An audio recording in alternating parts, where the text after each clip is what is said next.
Pertanyaannya, bolehkah kita merayakan Lebaran ketupat?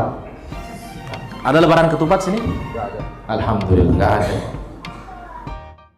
Kan fakta ada sebagian orang yang datang, orang Islam malah dikafir-kafirkan. Kalau ulama dulu, para wali songo mengajak orang non-Islam untuk menjadi Muslim, mengajak orang-orang kafir menjadi Islam, berdakwah.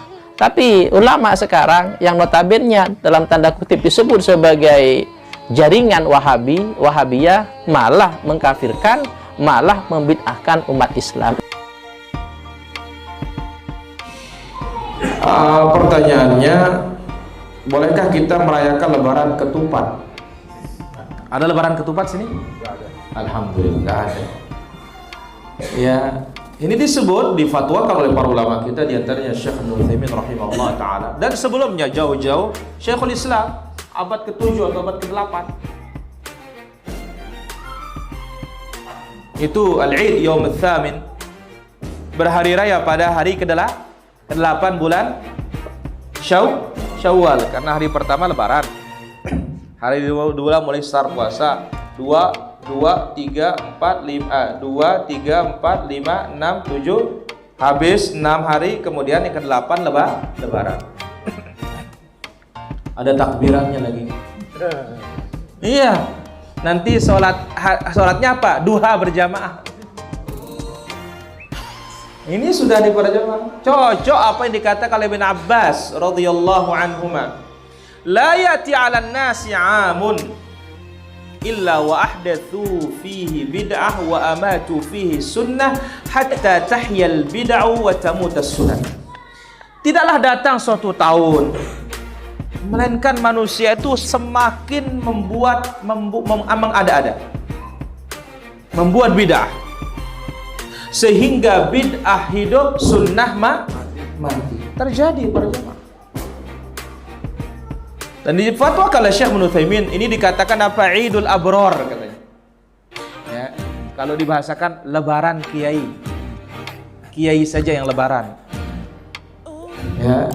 Ini mengada-ada dalam Islam para jemaah dirahmati Allah azza wa jalla. Loh, ini kan hanya makan-makan dan semisalnya. Kalau makan lain babnya. Tapi ini loh dikatakan lebaran. Namanya lebaran kan Id. Ya, sesuatu yang diulang-ulangi setiap tahunnya. Maka oleh karena itu, sebagaimana kata Ibn Mas'ud, ittabi'u wa la tabtadu faqad kufitu. Ikuti, jangan mengada-ada, sudah cukup para hadirin rahmatullah azza wa jalla.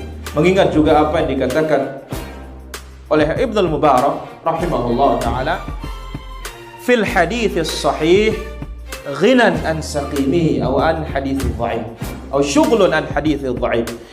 Di dalam mengamalkan hadis yang sahih ini sudah menyibukkan kita. Ngapain lagi mengamalkan hadis yang tidak sahih? Kalau ini nggak ada sama sekali hadisnya kalau ini. Ya, yang sahih aja belum habis.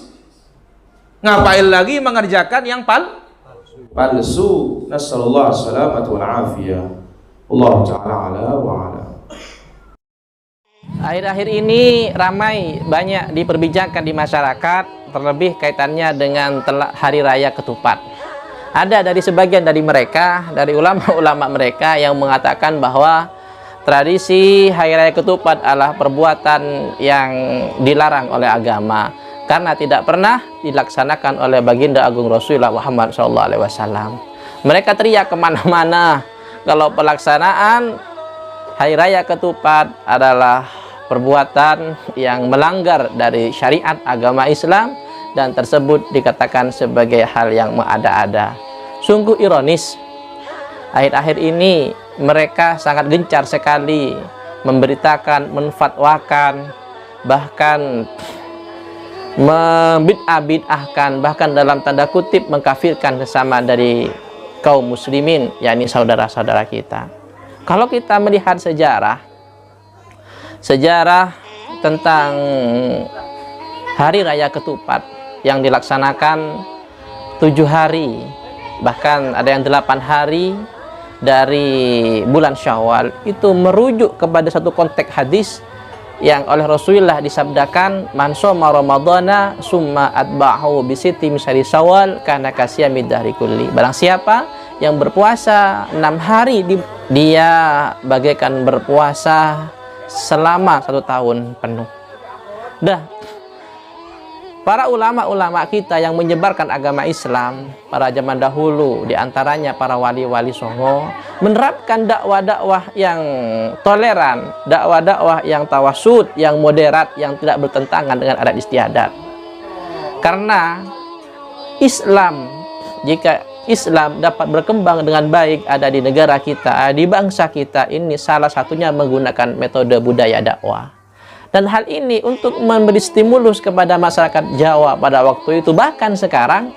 Jadi setelah berpuasa, ada puasa 6 hari, dikatakan sebagai puasa kecil, hari raya kecil. Kata orang Madura, terasan ketopak. Ketopak itu ketupat. Nanti ada pembahasan tata pinci tentang makna filosofi ketupat yang diajarkan oleh para wali songo. Namun saya di sini menggarisbawahi amalan-amalan yang telah ada di masyarakat kita, ada di budaya kita ini, harus kita kawal. Jangan sampai ada memutarbalikkan fakta, ada sebagian orang yang datang, orang Islam malah dikafir-kafirkan. Kalau ulama dulu, para wali songo mengajak orang non-Islam untuk menjadi muslim, mengajak orang-orang kafir menjadi Islam, berdakwah.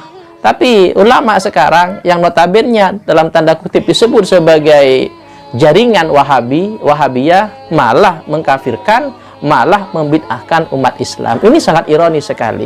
Perjuangan mereka tidak ada di negeri ini, di bangsa ini, bahkan mereka menghancurkan adat budaya yang telah berjalan dengan baik ada di negeri ini.